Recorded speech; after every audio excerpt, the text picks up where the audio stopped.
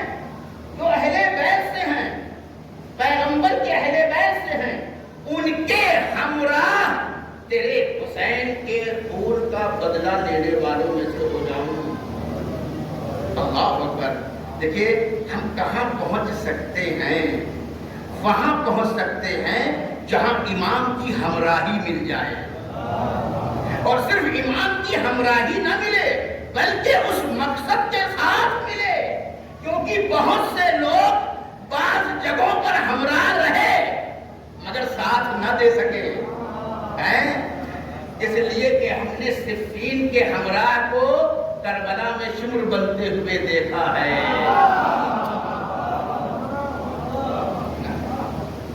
اس لیے ظاہر میں آ جانے کا مطلب ہمراہ ہونا نہیں ہے، مقصد کے ساتھ. طلب سارقہ مع امام منصور. اور یاد رکھیے انسان تبھی امام حسین کے خون کا بدلہ لے سکتا ہے جب اس کے اندر اس خون کے بدلہ لینے کی صلاحیت پیدا ہو جائے. تو دیکھیے ہم نے کہا کہ دعائیں کتنی گہری ہیں. ہم کیا مانگ رہے ہیں اور جب مانگ رہے ہیں تو اس کا مطلب ہے کہ ہم وہاں پہنچ سکتے ہیں. اس لیے کہ اگر ہم پہنچ نہیں سکتے تو پھر یہ دعائیں بیکار ہیں. اب یہاں سے ہمیں پتہ چلتا ہے کہ ہمارے اندر کتنی صلاحیت ہے اور دعا ہماری صلاحیت کو بتاتی ہے. تو کرنا چاہ رہا ہوں دعا خدا کی قسم ہم کیا چاہتے ہیں اس سے ہماری شخصیت کا پتہ چلتا ہے. ہماری صلاحیت کا پتہ چلتا ہے. ہم کیسے ہیں اس کا پتہ چلتا ہے. جو ہر وقت کھانا چاہ رہا ہو تو اس کا مطلب ہے کہ اس کی چاہت بتا رہی ہے کہ یہ نباتات سے آگے بڑھا نہیں ہے. اگر اس کا تمام ہم و غم یہ ہے کہ اچھے سے اچھا لباس پہن جو ہیں تو سب سے اچھا لباس ریشم ہے جو ایک کیڑے کی لعاب دہن ہے. تو اس کا مطلب ہے کہ جو اچھے ڈریس کی تلاش ہی میں پوری زندگی گزارے دے رہا ہے اس کا مطلب ہے کہ ابھی حیوانیت سے آگے بڑھا نہیں ہے. جو قیمتی پتھروں کی تلاش میں ہے اس کا مطلب ہے کہ ابھی جماعت سے آگے نہیں بڑھا ہے. خدا کی قسم زیارت عاشورہ کی تمام دعائیں ہمیں کم سے کم اس دعا کے دوہرا دینے کا پہلا نتیجہ یہ ہوتا ہے کہ ہم اعلان کرتے ہیں کہ ہماری سوچ اور ہماری چاہتیں جمادات سے اوپر ہیں، نباتات سے اوپر ہیں، حیوانیت سے اوپر ہیں. لیکن صلوات بھیجیے محمد والے محمد.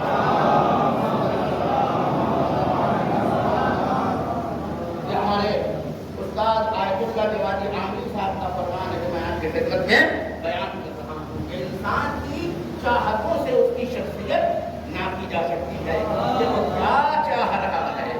توجہ چہرام کو کیا چاہ رہا ہے تو اس کی چاہتیں بتا دیں گی کہ وہ بھی کس سرحد تک پہنچا ہے.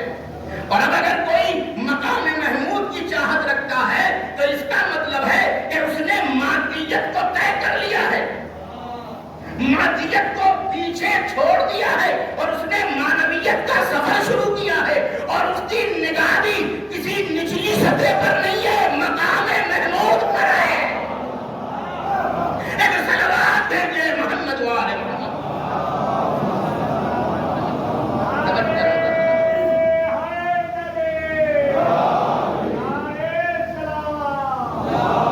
کبھی اس ضابطے سے آپ دیکھیے زیارت عاشورہ کو کہ ہم اس میں مانگ کیا رہے ہیں، ہم اس میں طلب کیا کر رہے ہیں. اور کی اگر طلب پیدا کی گئی ہے تو یہ ہمیں اشارہ ہے کہ تم وہاں تک پہنچ سکتے ہو، تمہارے اندر یہ صلاحیتیں پوشیدہ ہیں، بس حر بن کر کے اسے ڈھونڈنے کی ضرورت ہے، حر بن کر کے اسے ڈھونڈنے کی ضرورت ہے۔ اگر آپ نے میری بات یہاں تک سماعت فرما لی ہے تو اب وہ جملہ بھی میں نے آپ کی خدمت میں بیان کیا ہے کہ ہم کہتے ہیں ان یجعلنی، کہ اللہ ہمیں قرار دے، کس پہ قرار دے؟ وجیہن، عندک وجیہن بالحسین علیہ السلام، ہم کو وجیہ قرار دے۔ کس کے ذریعے سے آبرومند قرار دے؟ بالحسین، امام حسین کے ذریعے سے، کہاں؟ دنیا میں بھی اور آخرت۔ دیکھیے میں جملہ کے حوالے کر رہا ہوں، دیکھیے ایک چیز ہوتی ہے بالقوہ اور ایک ہے بالفعل۔ بالقوہ اور بالفعل کا مطلب کیا ہے؟ مولا علی اونٹ کے اوپر ڈورے پہ ڈورے سامان جا رہا تھا، تو لوگوں نے پوچھا کہ علی یہ کیا ہے؟ تو مولا علی نے کہا کہ 1,00,000 کھجور کے پیڑ، وہ پیڑ نہیں تھے، وہ بیج تھے، مگر بیج ہی میں پیڑ ہونے کی صلاحیت ہے۔ اور آپ یہاں سے جملہ کے حوالے کر رہا ہوں کہ مولائے کائنات کو بھی سمجھنے کی ضرورت ہے۔ ہمارے یہاں اور پہلوؤں پہ ہم زیادہ فوکس کرتے ہیں، لیکن یہ پہلو تشنا ہے۔ لیکن وفات نبی کے بعد انہوں نے جو سورس آف انکم ہے وہ اہل بیت سے چھین لی۔ صرف صدقے ہی نہیں، صرف صدقے ہی نہیں، انہوں نے تمام سورس آف انکم کو کیا ہے لے لیا، اس پر قبضہ کر لیا۔ لیکن وہ اس چیز کو بھول گئے کہ جو امام بنایا جاتا ہے اس کے اندر جب سب چیز بظاہر چھن جاتی ہو تب بھی اس کے اندر اللہ نے یہ صلاحیت پیدا کی ہے کہ وہ جیسے وہ عدم سے وجود بخش دیتا ہے ویسے ہی وہ بھی کیا کرتا ہے کہ جو مال نہیں ہے وہ اسے مال میں تبدیل کر دیتا ہے، وہ قوت کو فعل میں لے آتا ہے۔ تو دیکھیے بچوں کو سمجھانے کے لیے بڑوں کو تو جب کہتے ہیں وہ اس لیے تناؤ سے بات نہیں کرتے۔ ہمارے یہاں فلسفے میں ایک اصطلاح بولی جاتی ہے بالقوہ اور ایک ہے بالفعل۔ تو یہ بیج ابھی پیڑ ہے نہیں ہے، اور ایک درخت آپ نے باہر کھڑا ہوا دیکھا تو وہ درخت ہے بالفعل، یعنی باہری دنیا میں وہ پیڑ، وہ بیج پیڑ میں کیا ہو گیا ہے؟ تبدیل ہو گیا ہے۔ لیکن یہ بیج کیا کہلاتا ہے؟ کہتے ہیں یہ درخت ہے بالقوہ۔ جیسے مولا علی نے کہا کہ میں 1,00,000 کھجور کے پیڑ لے جا رہا ہوں، تو وہ پیڑ نہیں تھے، وہ بیج تھے، مگر یقین تو دیکھیے، خدا کی قسم یقین تو دیکھیے کہ امام کتنے یقین کے ساتھ کہہ رہے ہیں کہ میں 1,00,000 پیڑ لے کر کے جا رہا ہوں۔ یہی وجہ کہ یہ لوگ کہہ دیتے ہیں کہ علی بعد وفات نبی خاموش بیٹھے رہے، نہیں، وہ خاموش نہیں بیٹھے رہے بلکہ انہوں نے خاموشی کے ساتھ وہ تمام کام کیے جو خطبوں کے ذریعے کرتے تھے، وہ تمام کام انہوں نے کیے جو ذوالفقار کے ذریعے سے کرتے تھے۔ آپ جانتے ہیں کہ مولا کائنات نے اسی 25 سال میں اتنی پراپرٹی اپنے قوت بازو سے بنائی کہ 1,00,000 پیڑ کا سمجھ گئے نا، 1,00,000 پیڑ کا باغ لگایا، مولا نے نہیں لگایا، یہ ایک باغ ہے، اس کے علاوہ نہ جانے کتنے کنویں، کتنے چشمے۔ اسی لیے جملہ کہہ رہا ہوں، مولا کائنات نے اسی 25 سال کے دور میں، یاد رکھیے، احقاق حق کرنا اور ہے، مگر اہل بیت یہ کہہ کر کے صرف روتے نہیں رہے کہ ہمارا فدق چھن گیا، تم چھین لو، ہماری محنتوں سے فدق بنتے رہیں گے۔ اسی لیے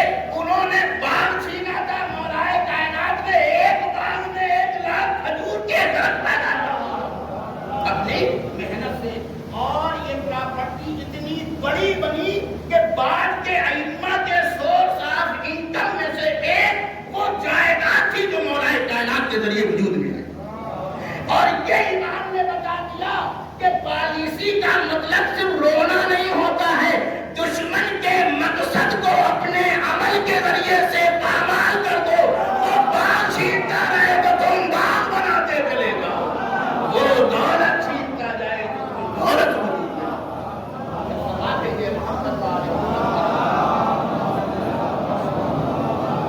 تو اس کا مطلب ہے کہ ہمارے اندر بالقوہ مقام محمود تک پہنچنے کی صلاحیت ہے، ہمارے اندر وجیح بننے کی صلاحیت ہے، ہم بالقوہ وجیح ہیں.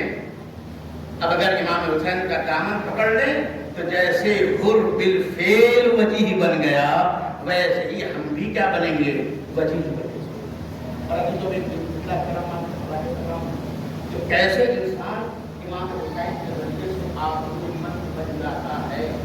ایک مثال تو میں نے حر کی دی، مگر اگر آج آپ کو دیکھنا ہے، کربلا ماضی نہیں ہے، کربلا حال بھی ہے، کربلا مستقبل بھی ہے.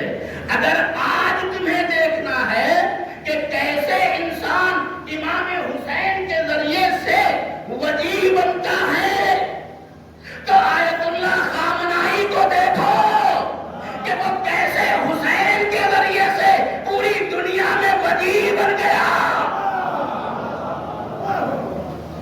دنیا تو دنیا میں بھی وجیح بنائیں گے امام حسین، اور آخرت میں وہ صرف نسلی اعتبار سے حسینی ہونے کی وجہ سے وجیح نہیں ہے بلکہ ان کا کردار حسینی ہے. اب دیکھیے بھائی خانائی صاحب نے کیا کیا کہ جس کی وجہ سے پوری دنیا میں وجیح ہو،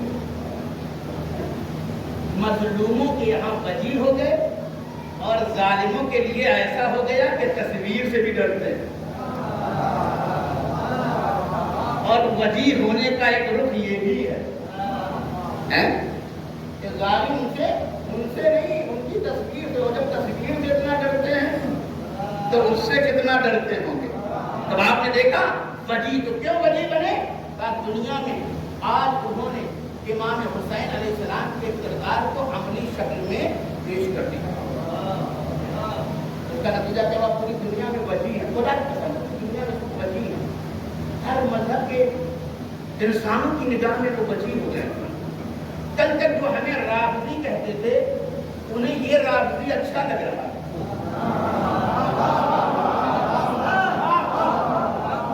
بلکہ کہہ رہے یہی رافضی اصل اسلام ہے.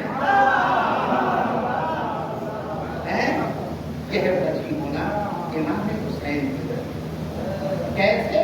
ہم نے کہا کہ ایک پیغام جو دنیا میں ان کا اصلی پیغام تھا، ہمیں ساتھ کیا کیا؟ اس کے ذریعے سے وجیح ہو گئے. صرف اس بات پر وجیح ہوئے کہ مظلوم کا ساتھ دیا، ظالم کے خلاف. اور یہی اصل کربلا ہے، یہی اصل امامت ہے. اچھا ایک جملہ آپ کے حوالے کر رہا ہوں، اس کی طرف توجہ دیجیے گا. وجیح کیسے ہوئے؟ ہم نے کہا کہ ظالم کے خلاف اور مظلوم کے ساتھ. کیوں؟ اور یہ بھی بتا دوں کہ انہوں نے کسی پہ ترس نہیں کھایا، نہ کسی پہ ہم احسان کر رہے ہیں، بلکہ خامنائی صاحب نے ظالم کے خلاف آواز اٹھا کر کے اور مظلوم کا ساتھ دے کر کے 100 سال کے بعد صرف یہ بات بتائی ہے کہ کسی کے باپ کی وصیت نہیں ہے. ہم فلسطین کا ساتھ نہیں دے رہے ہیں، اپنے باپ علی اور اپنے باپ حسین کی وصیت پر عمل کر رہے ہیں. ہم اپنے باپ حسین کی وصیت پر کیا کر رہے ہیں؟ عمل کر رہے ہیں. امام حسین کے ساتھ وجیح ہونے کا مطلب یہ ہے. وہ کیا ہے؟ جب مولا کائنات کی دنیا سے جانے لگے ہیں تو یہ نبی بلاغہ میں ہے، آپ نے فرمایا امام حسین، اور پھر آگے یہ پیغام ہماری نسل تک جہاں تک پہنچے، اس کے بعد ہمارے چاہنے والوں تک جہاں تک پہنچے، یہ پیغام جہاں تک پہنچے تم کو میری وصیت. کیا وصیت ہے؟ پورا للظالم خصما وللمظلوم اولا. ظالم کے خلاف رہنا، مظلوم کے ساتھ رہنا. میں توجہ چاہ رہا ہوں. کسی کے باپ نے یہ وصیت کی؟ جن کا دامن ظلم سے بھرا ہو وہ وصیت کیا کریں گے؟ وصیت وہی کر سکتا ہے جس کا دامن ظلم سے پاک ہو۔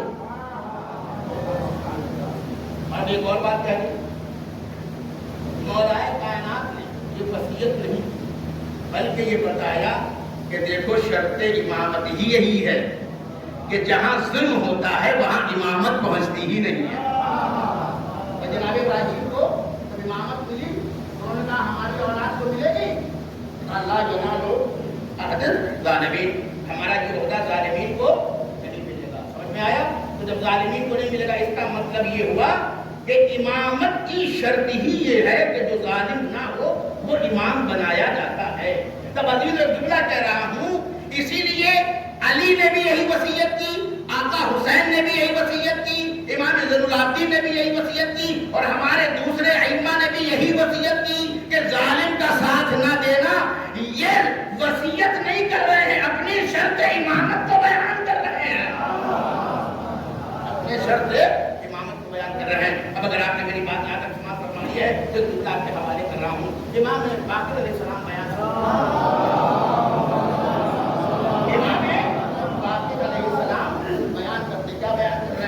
کہتے ہیں کہ جب میرے بابا کا آخری وقت آیا تو میرے بابا نے مجھے سینے سے لگایا اور سینے سے لگا کر کے مجھ سے یہ کہا کہ بیٹا میں وہ وصیت کرنے جا رہا ہوں جو میرے بابا نے روز عاشور مجھ سے کی، اور اس عالم میں کی۔ کہا کہ جب آخری وقت وہ مجھ سے ملنے کے لیے آئے تو انہوں نے مجھے اپنے سینے سے لگایا، اس عالم میں لگایا کہ آپ کے جسم میں اطہر سے خون بہ رہا تھا۔ اس وقت مولا حسین نے امام زین العابدین علیہ السلام سے وصیت کی، کہا میرے لال، توجہ کہہ رہا ہوں، یہ ہے امامت، یہ ہے کردار حسینی، یہ ہے ولی ہونے کا ایک بہت بڑا ذریعہ۔ توجہ کہہ رہا ہوں گرامی، میرے لال یہ وصیت جو میں کر رہا ہوں یہ صرف میری نہیں ہے۔ وہ کیا ہے؟ کہا بیٹا اس پر ظلم کرنے سے بچنا جس کا خدا کے سوا کوئی حامی و مددگار نہیں ہے۔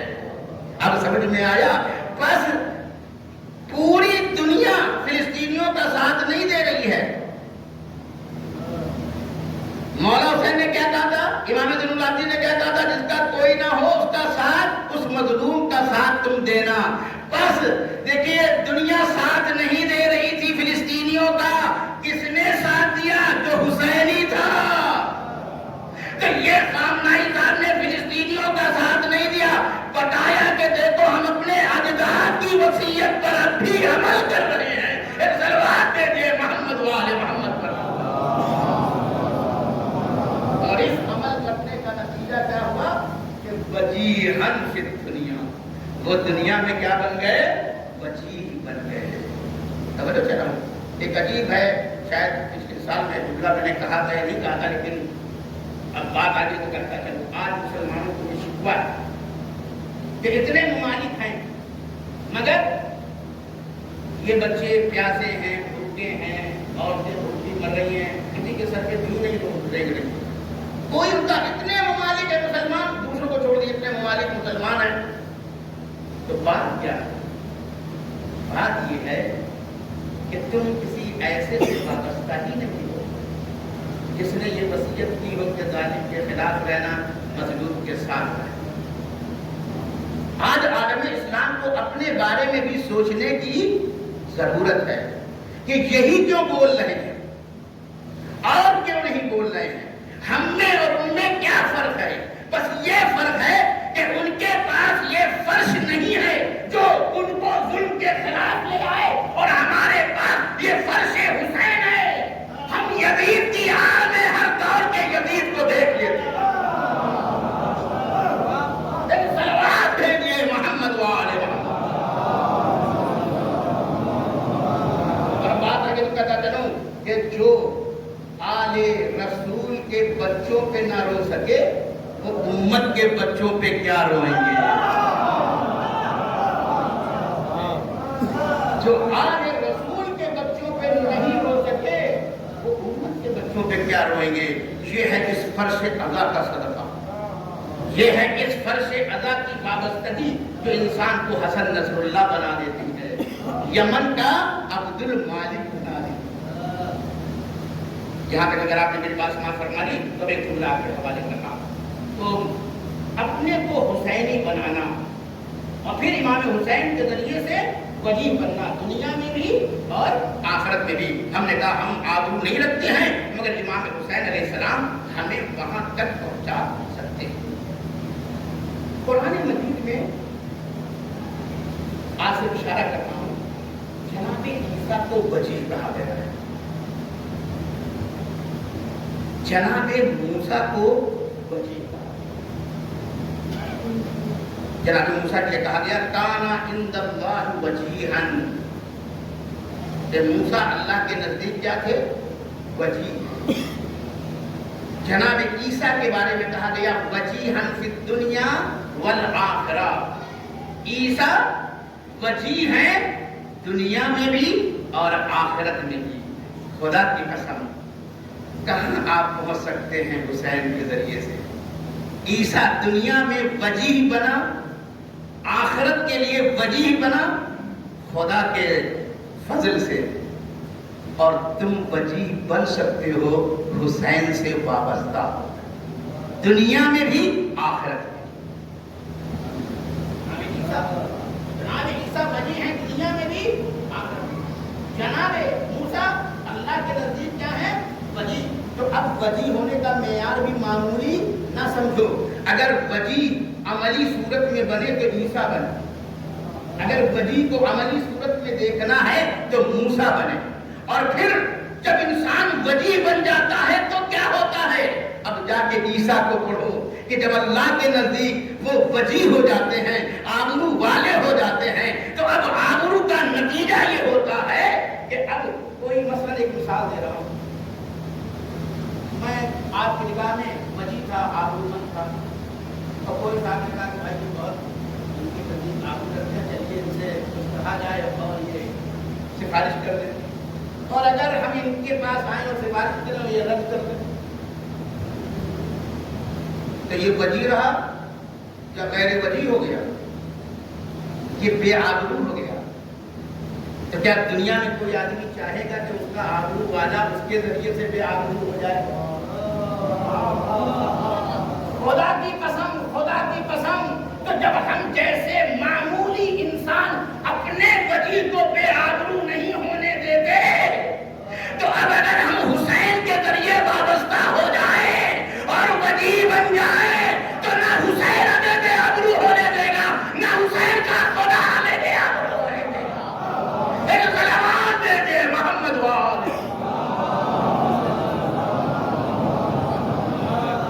اسی لیے توجہ چہ رہا ہوں، اب اللہ کے اوپر حرف آ جاتا، اسی لیے اس نے جس کو وجیح بنایا پھر اس کی تمام سفارشوں کو اس نے قبول کیا، ہے نا؟ جناب عیسیٰ کو وجیح بنایا تو ان کی سفارش مانی کہ نہیں مانی؟ کیسے مانی؟ لوگ آتے تھے اندھے، کہتے تھے عیسیٰ آنکھ نہیں ہے، کہتے تھے اچھا ہوا کہ تم وجیح کے پاس آئے ہو، مگر میں دنیا والا وجیح نہیں ہوں، اس کا بنایا ہوا وجیح ہوں، آئے ہو میرے پاس، آنکھ نہیں ہے اب آنکھ لے کے جاؤ، اندھے ہو روشنی نہیں ہو تو روشنی لے کے جاؤ گے۔ سمجھ میں آ گیا؟ تو وجیح وہ ہوتا ہے کہ اگر کوئی سفارشی آ جائے تو پھر رد نہ ہو، آئے سمجھ کر ہوں، وہ رد نہیں کرتا ہے، کیونکہ اگر اب رد ہو جائے تو اب یہی بے آبرو نہیں ہوگا، اس کے اوپر بھی حرف آئے گا۔ توجہ کر رہا ہوں، اس لیے جا کے قرآن پڑھیے، یہ حدیث کی بات نہیں کر رہا ہوں۔ عیسیٰ وجیح تھے، کیا کام تھا؟ کہا کہ مردے کو بإذن اللہ زندہ کر دیتے، مردے کو بإذن اللہ زندہ کر دیتے تھے۔ تو جب عیسیٰ وجیح ہو کر کے مردے کو زندہ کر دے اور جو دعائے توسل میں یا وجیح عند اللہ ہو، اگر وہ ٹھوکر سے مردے کو زندہ کر دے تو تعجب کی کیا بات ہے؟ سلامات بھیجے محمد وآل محمد۔ اب انسان روضے حسین پر آئے، آنکھ نہ ہو اور آنکھ مل جائے تو تعجب کی کیا بات ہے؟ بیمار آئے اور شفا مل جائے تو تعجب کی کیا بات ہے؟ کیونکہ وجیح کو قرآن نے پیش کر دیا ہے کہ وجیح کتنا صاحب اختیار ہوتا ہے۔ خدا کی قسم جو اتنا صاحب اختیار ہو، اب زیارت عاشور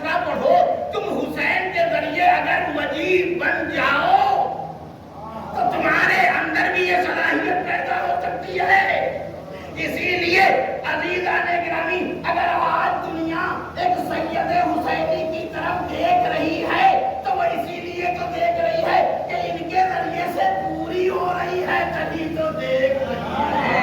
لیکن صلوات دیجیے محمد والے، اور بس گریز کرتے ہوئے کیونکہ دامن وقت میں گنجائش نہیں ہے، بات کو ہی کو سمیٹتے ہوئے اور مسائل کی طرف آنا چاہتا ہوں، لیکن بس ایک لفظ کی وضاحت اور آپ کی زحمت، امام حسین کا فرش میں کہاں لے جانا، ہمیں بے آبرو ہوتے ہوئے بھی دنیا میں بھی وجیح بنا دے، آخرت میں بھی وجیح بنا دے۔ وہ بھی اندک ہے، اندک اللہ کے نزدیک، یعنی بچی ایک غیبت کا ہے اور ایک حضور کا ہے، جملہ بس یہ ہے اندک، اس پر زور دیا گیا ہے، اندک اپنے نزدیک وجیح قرار۔ اب اس اندک کو سمجھنے کی ضرورت ہے۔ مثلا مثال دے رہا ہوں، چھوٹے بھائیوں کی مثال دے رہا ہوں، کبھی کوئی صاحب آبرو آپ کو دعوت دے اور جس کی دعوت میں شریک ہونا اس بات کی دلیل ہو کہ آپ دوسروں کے سامنے آبرو مند بن جائے، ہے نا؟ یہی تو ہوتا ہے نا۔ انسان کسی صاحب آبرو کے یہاں مہمان بن جاتا ہے کہ لوگوں سے بتاتا پھرتا ہے کہ ویسے سب کے معیار آبرو الگ الگ ہے، توجہ کہہ رہا ہوں، لیکن معیار سب کے الگ الگ ہے، مگر یہ طلب خود بتا رہی ہے کہ مصداق میں جو خطا ہوتی ہے تو کوئی حقیقی مصداق ہے۔ تو بہرحال میں ادھر نہیں جانا چاہتا ہوں۔ اب مثلا انہوں نے آپ کو دعوت دی، آپ ان کے گھر پہ چلے گئے، بہت اچھا انتظام ہے دعوت کا، نوکر چاکر سب لگے ہوئے ہیں، ان کے رشتے دار وغیرہ سب بھی آپ کے لیے آؤ مدد کر رہے ہیں، مگر جنہوں نے بلایا تھا وہ نہیں آئے، خدا کی قسم بڑے خوش تھے کہ انہوں نے بلایا، مگر وہاں پہنچے تو وہی نہیں۔ بھائی تو اس کا مطلب یہ ہوا کہ دعوت ہے مگر غیبت کی ہے، وہ اصلی غائب ہے، وہ اصلی بلانے والا غائب ہے۔ دعوت تو ہوئی، اس کے رشتے داروں نے، گھر والوں نے بہت اچھی ضیافت کی، کہا یاد رکھو ہم زیارت عاشورہ میں غیبت والی آبرو نہیں چاہتے، اندک حضور والی، پروردگار تو حاضر ہے اور ہمیں وہ آبرو چاہیے کہ تو حاضر رہے اور آبرو مت رکھو۔